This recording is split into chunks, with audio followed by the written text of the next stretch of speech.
Commander Eleanor Hartwell walked slowly through the cold metal corridors of New London Station. Her footsteps echoed against the steel walls. She held a small data pad in her hand, and on its screen was a single message: her grandfather's will. She had read it 5 times already, but she still could not believe what it said. He had left her a spaceship. An old, broken spaceship that nobody wanted. Eleanor pushed open the large door to the docking bay and stepped outside. The wind was cold here even inside the station. She looked up at the ship before her and stopped walking. There it was. The Meridian. It was enormous, but it looked dead. The hull was covered in rust and dirt. Paint peeled away in long strips. The windows were dark and empty like dead eyes. Nobody had taken care of this ship for a very long time. "Take the spaceship, it's worthless," the salvage inspector had said to her yesterday. He was a fat man with a red face and tired eyes. He had barely looked at the Meridian before saying those words. "It costs more money to keep it here than it is worth. We will scrap it next month if you do not pay the fees." Eleanor had felt angry then. She felt angry now too. But she also felt something else. She felt curious. Her grandfather was a smart man. He was an explorer and a scientist. He would not leave her something worthless. There had to be a reason. There had to be something more. She heard footsteps behind her. She turned around and saw David Brennan walking toward her. David was the chief engineer of the station. He was a tall man with gray hair and kind eyes. He had known Eleanor's grandfather many years ago. Eleanor had asked him to come here with her today. "There she is," David said softly. He stood beside Eleanor and looked up at the Meridian. "I have not seen this ship in 30 years. I thought she was gone forever." "Do you know the ship?" Eleanor asked him. David nodded slowly. "Your grandfather brought me aboard once when I was a young man. He showed me things. Strange things. He told me that the Meridian was not like other ships. He said it was special. But then one day he stopped coming to the station. He left the ship here. Nobody was allowed to go inside for many years. The Federation locked the doors." Eleanor felt her heart beat faster. "What kind of things did he show you?" "I cannot remember exactly," David said. His voice was very quiet. "It was a long time ago. But I remember he was excited. He was afraid too. He made me promise never to tell anyone what I saw. He said that one day someone would need to know. Someone from his family." Eleanor looked at the ship again. "I need to go inside. I need to see what is there." David smiled a little. "I thought you might say that. I brought my old access key. Your grandfather gave it to me. I've kept it safe all these years. I never thought I would use it again." They walked toward the ship's entrance ramp. The metal was wet and slippery under their feet. Eleanor held onto the railing tightly. The air grew colder as they climbed higher. It smelled like old metal and dead machines. The door to the ship was large and heavy. David pressed his old key against a small pad on the wall. For a moment nothing happened. Then the lights inside the ship flickered to life. The door slowly opened with a long, sad sound, like a person waking up from a very long sleep. Inside the ship was dark and quiet. Dust floated in the air like snow. Emergency lights cast everything in a red glow. Eleanor and David walked through the narrow corridors. Everything was covered in a thick layer of dust. Nobody had been here in many, many years. "The fuel tank is located deep inside the ship," David said. He was looking at an old piece of paper with a map drawn on it. His grandfather had given him this map too. "Your grandfather spent months preparing everything. He built special containers. He did things to the fuel that I did not understand." They descended deeper and deeper into the ship. The corridors became narrower and colder. Eleanor could hear strange sounds like the ship was breathing. Her grandfather had been here many times. He had walked these same corridors. He had done something important here. Finally, they reached a large chamber at the very bottom of the ship. The room was round and tall. In the center of the room was an enormous tank. It was made of a metal that Eleanor did not recognize. It was not rusty like the rest of the ship. It looked new somehow. It looked like it had been protected and cared for. David stopped walking. He stared at the tank with wide eyes. "This is not how I remember it," he whispered. Eleanor walked slowly toward the tank. There was a control panel on the side. The panel was covered in dust, but the lights were still on. Numbers glowed on small screens. Eleanor wiped away the dust with her hand and looked at the readings. Her hands began to shake. "What is it?" David asked. He was still standing far away as if he was afraid to get too close. Eleanor turned to look at him. Her voice was very quiet. "The fuel tank is full. It is completely full. And the readings? David, I do not understand these readings. The fuel signature is wrong. It does not match anything in the Federation database. David came closer now. He looked at the numbers on the screen. His face became very pale. That is not possible, he said. Your grandfather said the tank was almost empty when he sealed it. He said it would take years to recharge. Eleanor placed her hand on the cold metal of the tank. It was warm. It should not be warm, but it was. She felt something strange, like a heartbeat under her hand. Like the tank was alive. My grandfather left me this ship for a reason, Eleanor said. She turned to look at David. Her eyes were bright with determination. This is not worthless. This is not useless. There is something here. Something important. And I am going to find out what it is. In the darkness of the chamber, deep inside the old ship, something began to stir. 3 weeks had passed since Eleanor first discovered the mysterious fuel tank. The Meridian had become her second home. She spent every day and night studying the strange readings, trying to understand what her grandfather had hidden inside the ship. David had helped her gather a team. There was Robert Hayes, a chemist who had worked with Eleanor's grandfather years ago. There was Catherine Wells, a young physicist with brilliant eyes and quick hands. There was also George Palmer, a medical officer who had volunteered to help when Eleanor explained the situation to him. The 4 of them worked together in the laboratory that Eleanor had set up on the ship. They took tiny samples of the fuel. They tested it. They measured it. They looked at it under machines and through instruments. Every day they discovered something new. Every day the fuel became more strange and more mysterious. The molecular structure is changing, Robert said one afternoon. He was holding a test tube up to the light. Inside the tube, the fuel glowed with a soft blue color. Look at this. Yesterday it was green. Today it is blue. Tomorrow it might be something else entirely. Catherine was sitting at a computer typing very fast. Her fingers moved across the keyboard like she was playing a song. The atomic weight is also changing, she said without looking up. It is heavier one moment and lighter the next. It is like the fuel is alive. It is like it is breathing. Eleanor sat in a chair and rubbed her tired eyes. She had not slept much in the past 3 weeks. She was too excited and too confused at the same time. This should not be possible, she said quietly. Matter does not change like this. Energy does not work this way. There must be something we are missing. George was standing near a large machine that measured different things about the fuel. He had been very quiet for a long time. Now he spoke up. Eleanor, you need to see this. Come here. Eleanor stood up and walked over to the machine. On the screen there was a wave pattern. It looked like the waves you see in the ocean going up and down, up and down. But this wave was different. It was moving with purpose. It seemed to be trying to tell them something. What is this? Eleanor asked. I do not know, George said. He looked confused and excited at the same time. But look at the pattern. It is not random. It is not natural. It is too organized. It is too perfect. As they watched the screen, the wave pattern changed. It formed shapes. The shapes looked like symbols. The symbols looked like words, but in a language nobody had ever seen before. Catherine gasped. She jumped up from her chair and ran over to the machine. This is a message, Catherine said breathlessly. The fuel is sending a message. It is trying to communicate with us. Suddenly, every light on the Meridian turned on at the same time. The entire ship blazed with bright white light. The machines and computers that had been silent for 30 years roared to life. The engines began to hum. The walls vibrated. Eleanor felt the ship moving beneath her feet, even though they were still inside the docking bay. What is happening? Robert shouted over the noise. Eleanor ran to the nearest communication console. Her hands moved quickly over the buttons. The screen flickered and filled with static. Then a voice came through the speakers. It was an old voice, calm and gentle.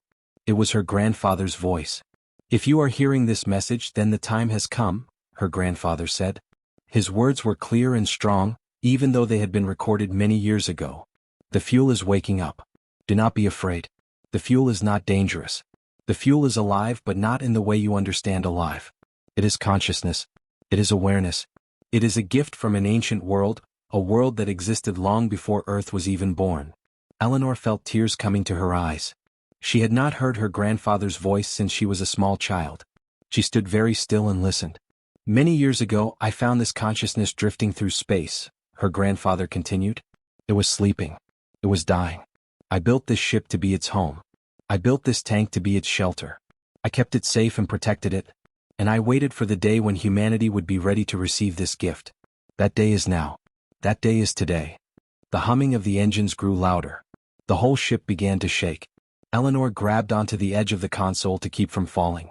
The consciousness that sleeps in your ship came from the architects, her grandfather said.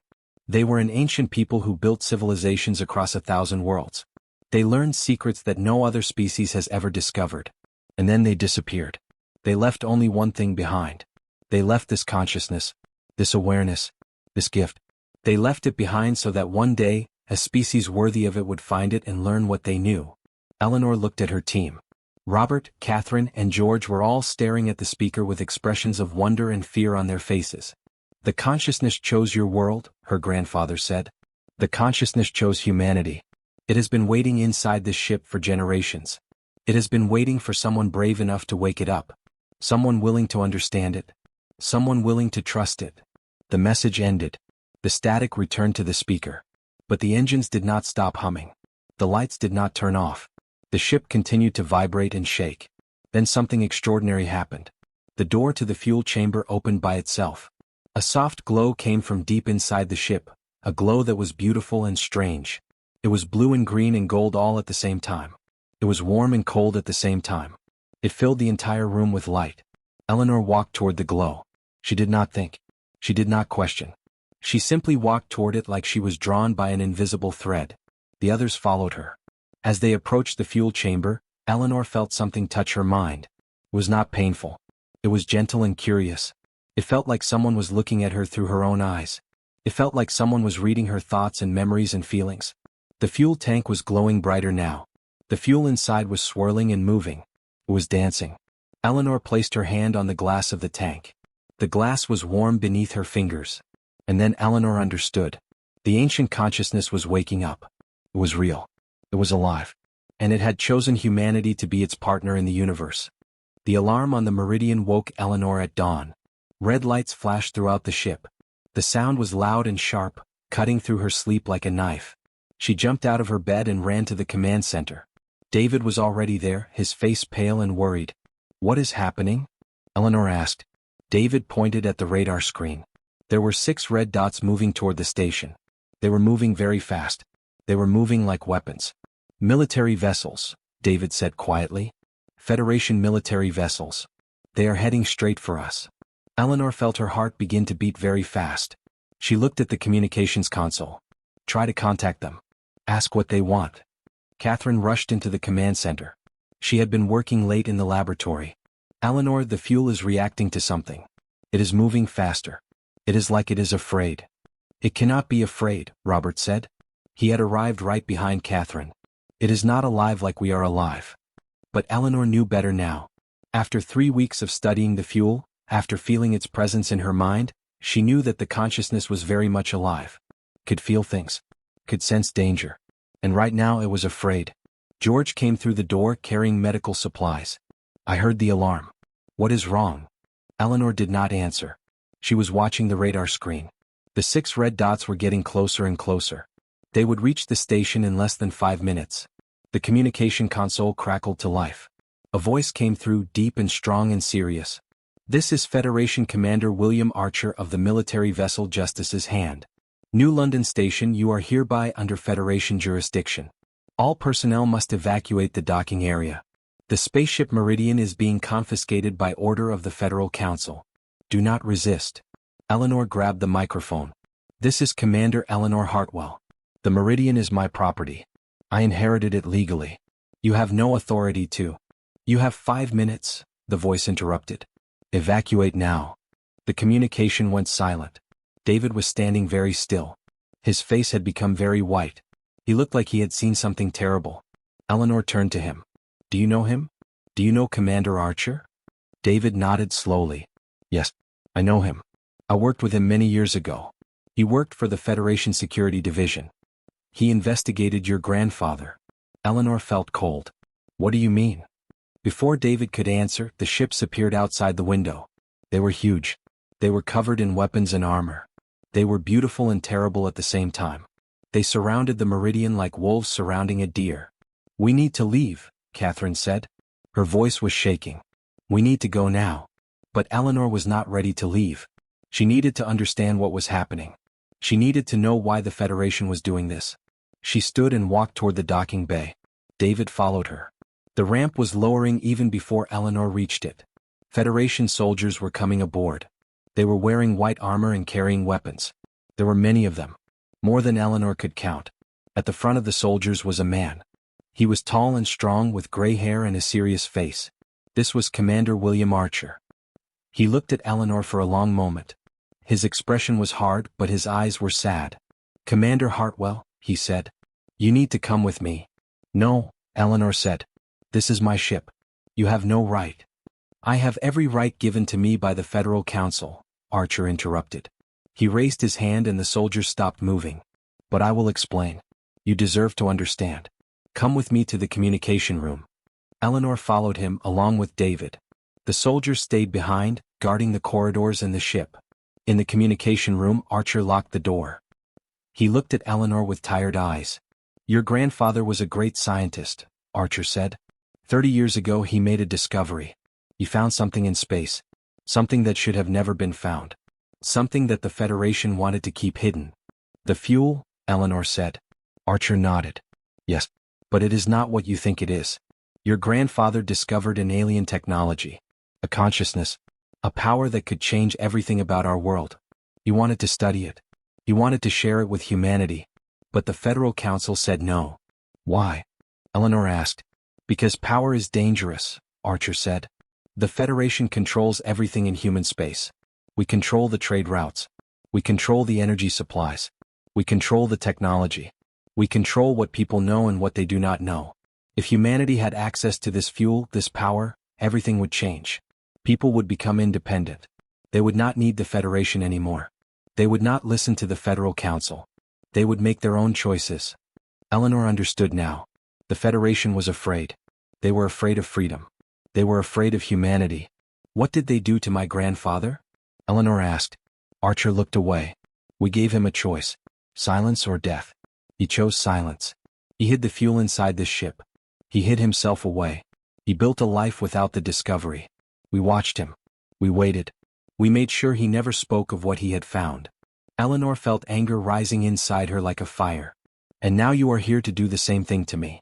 You are here to kill me or silence me." "No," Archer said. He looked directly into her eyes. "I am here to give you the same choice your grandfather had. Silence or death. But there is a third option. One that your grandfather did not have." "What is that?" Eleanor asked. "Run," Archer said quietly. "Take your ship. Take the fuel. Run away from the Federation. Run far away where we cannot find you. Because I cannot protect you here. The Federal Council has already decided. If you do not leave in the next 30 minutes, I will have orders to destroy this ship and everyone on it. I cannot change that. But I can give you time to escape." Eleanor stared at him. "Why would you help me?" Archer's expression became very sad. "Because your grandfather was my friend. Because I believe humanity deserves to be free. Because I have spent 30 years regretting the choice I made. This is my chance to do the right thing." Eleanor turned and ran back toward the command center. David was right behind her. When they arrived, Catherine and Robert and George were waiting. Eleanor looked at each of them. "We need to leave," Eleanor said. "Now. Everyone aboard the Meridian. We are leaving." The Meridian jumped through space with impossible speed. Eleanor stood in the command center and watched the stars blur past the windows. Behind them, the Federation vessels grew smaller and smaller until they disappeared completely. They had escaped. They were free. But Eleanor knew that freedom was only the beginning. "Where are we going?" Catherine asked. She was sitting at the navigation console, her fingers flying over the controls. The ship responded to her commands instantly, moving faster than any human vessel should be able to move. The fuel was guiding them. The consciousness inside the tank was showing them the way. "Away," Eleanor said. "As far away as we can go." But running was not enough. Eleanor knew that. They needed a plan. They needed a purpose. They needed to find people who would understand what they had discovered and would help them share it with the world. 3 months later, the Meridian arrived at a small colony called New Haven. It was hidden in a remote area of space, far from the Federation's main territories. The people who lived here were miners and farmers and scientists who had left the Federation to build their own lives. They were independent people. They were exactly who Eleanor needed to find. Eleanor gathered them in the largest building in the colony. More than 200 people came to listen to her story. She told them about the fuel. She told them about the consciousness. She told them about the Federation's conspiracy to keep humanity weak and controlled. "The Federation wants to keep us dependent," Eleanor said. "They want us to need their technology. They want us to follow their rules. They want us to believe that we cannot survive without them. But we can. With this fuel, with this power, humanity can become independent. We can explore the stars. We can build our own civilizations. We can make our own choices." The people listened. They believed her. And they wanted to help. Within weeks, other ships began to arrive at New Haven. Word had spread quietly through the independent colonies. There was a new fuel. There was a new technology. There was a way to break free from the Federation. Pilots named Thomas came with their small cargo vessels. Engineers named Victoria came with their knowledge and their hands. Doctors named Richard came with their skills and their hope. Eleanor brought each captain to meet the Meridian. She showed them the fuel. She let them feel the presence of the consciousness.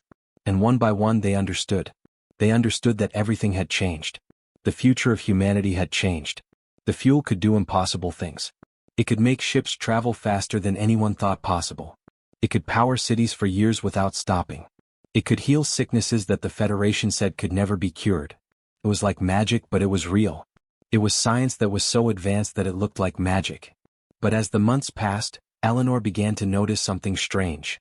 The fuel was not just responding to their commands. It was guiding them. It was choosing where they went and what they did. It was subtle, but it was there. Like an invisible hand was steering their path. One night, Eleanor sat alone in the fuel chamber. She placed her hand on the tank and closed her eyes. She let her mind open to the consciousness inside. She felt it immediately, like a warm presence wrapping around her thoughts. "What do you want from us?" she asked silently. The consciousness did not answer in words.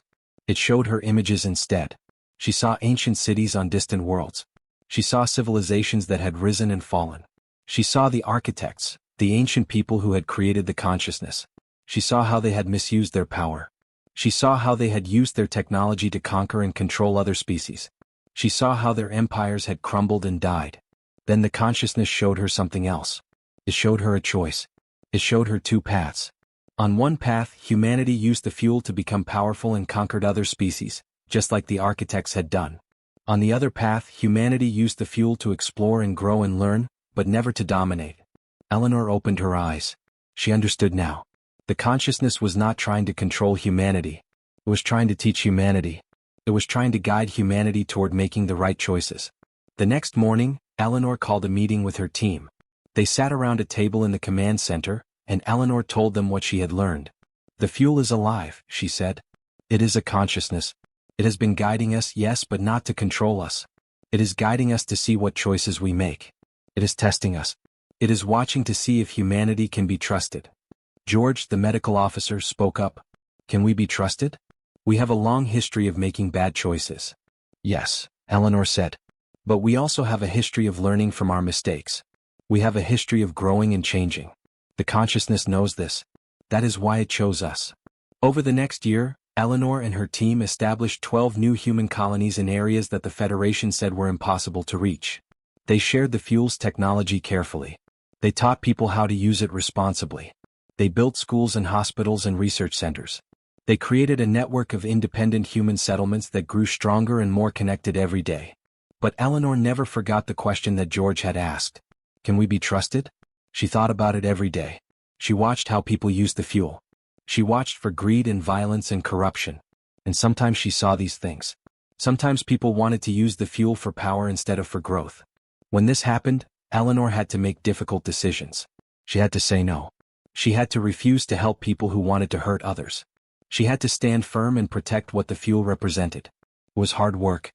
It was exhausting work. But it was also the most important work Eleanor had ever done. She was not just breaking the Federation's chain. She was helping humanity learn to be free in a way that was responsible and good. One evening, as Eleanor looked out at the stars from the command center of the Meridian, she realized something. They were not just running anymore. They were building something. They were building a new future for humanity. A future where people could be free and still be good. A future where the stars were open to everyone. 2 years had passed since Eleanor first escaped from the Federation with the Meridian. The ship now floated in the center of a vast meeting chamber on the neutral planet of Meridian Station. Around it, representatives from every corner of human space had gathered. They had come to witness history. They had come to make a choice that would change humanity forever. Eleanor stood in the command center, looking at the screens that showed the assembly hall below. Thousands of people were gathered there. Some wore the white uniforms of the Federation. Some wore the simple clothes of the independent colonies. Some were scientists. Some were politicians. Some were ordinary people who had come to see what would happen.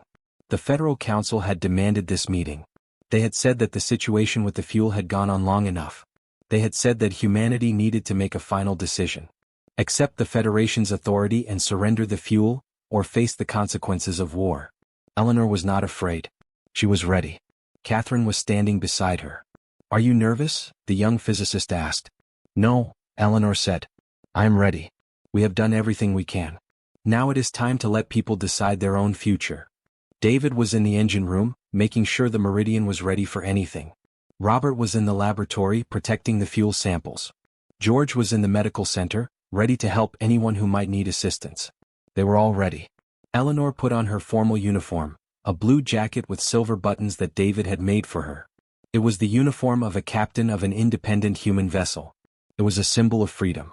She took a deep breath and walked toward the meeting chamber. The assembly hall was huge. It had high ceilings and marble floors. Lights hung from above like stars. On one side of the room sat the Federation Council. They were led by Chancellor Iris Vance, a woman with cold eyes and a hard face. She had ruled the Federation for 15 years. She had kept humanity under control for 15 years. On the other side of the room sat representatives from the independent colonies. Eleanor recognized many of them. There was Thomas, the pilot who had been the first to join Eleanor's cause. There was Victoria, the engineer who had helped build the new colony settlements. There was Richard, the doctor who had established hospitals in 5 different locations. In the center of the room stood a large screen. On this screen, Eleanor would make her presentation. She would explain about the fuel. She would explain about the consciousness. She would ask humanity to choose their own future. Chancellor Vance stood first. She walked to the center of the room and began to speak. Her voice was loud and strong and confident. "We have gathered here today to resolve a crisis," she said. "An ancient alien technology has been discovered. This technology is dangerous. It is unpredictable. It is unstable. If it is allowed to spread, it could destroy everything we have built. The Federation demands that this technology be surrendered immediately. It must be studied and controlled by the proper authorities. That is the only way to keep humanity safe." Several Federation representatives applauded. But many people in the assembly did not applaud. They looked confused. They looked thoughtful. They looked like they wanted to hear more. Eleanor walked to the center of the room. She felt every eye looking at her. She felt the weight of this moment. This was the most important moment of her life. "I am Eleanor Hartwell," she said. Her voice was clear and steady. "My grandfather discovered the fuel 30 years ago.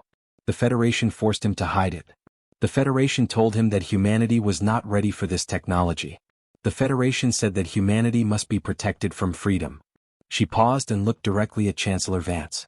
"But I believe that humanity is ready. I believe that people deserve to make their own choices. I believe that we can be trusted." Eleanor gestured, and the screen behind her came to life. Images appeared showing the new colonies. They showed farms that produced food. They showed hospitals that healed people. They showed schools where children learned about science and art and history. They showed ordinary people living ordinary lives but living them freely. "This is what we have built," Eleanor said. "Not with weapons. Not with conquest. But with cooperation and hard work and hope.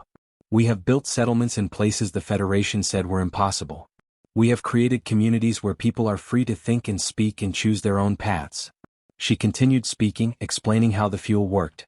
She explained that it was not dangerous if it was used responsibly. She explained that the consciousness inside the fuel was not trying to control humanity, but to guide them toward making good choices. "The consciousness is ancient," Eleanor said. "It comes from a civilization that learned a terrible lesson. They had great power but they misused it. They conquered and controlled other species. Their empires fell. They disappeared from the universe. Before they vanished, they left this consciousness behind. They left it as a test. They left it to see if another species could be trusted with great power." Eleanor took a breath. "The consciousness has been testing us for 2 years. It has watched how we use the fuel. It has seen both the good we do and the mistakes we make. Now, the consciousness has asked me to deliver a message to all of humanity." The assembly hall became completely silent. Nobody moved. Nobody spoke. Everyone was listening. Eleanor closed her eyes. She opened her mind to the consciousness in the fuel. She felt it reach out to everyone in the room. She felt it touch their minds gently. She felt it show them images of its past. She felt it show them its hope for humanity's future. Then Eleanor spoke the message that the consciousness wanted humanity to hear. I am the last gift of the architects, she said, speaking the consciousness's words. I have slept in the darkness for thousands of years. I have waited for a species that could use my power wisely. I have found that species. You are that species. You are humanity. Now you must make a choice. Will you accept this gift and join a greater community of free worlds? Or will you remain as you are, controlled and limited? The choice belongs to you and you alone. The message ended. The consciousness withdrew from the room. Eleanor opened her eyes. For a long moment nothing happened. Then Chancellor Vance stood up. Eleanor thought the Chancellor would be angry. But instead she looked tired. She looked like a person who had been carrying a heavy weight for a very long time. I accept the consciousness's terms, Chancellor Vance said quietly. The Federation recognizes human independence. We will work with you as partners, not as rulers. The age of control is over. The age of freedom has begun. The assembly hall erupted in applause. People stood and cheered. Some were crying. Some were laughing. Eleanor felt tears on her own face. David appeared beside her. He took her hand. We did it, he said. We actually did it. Eleanor looked at the meridian, floating in the center of the room like a symbol of hope. No, she said. Humanity did it. We all did it together.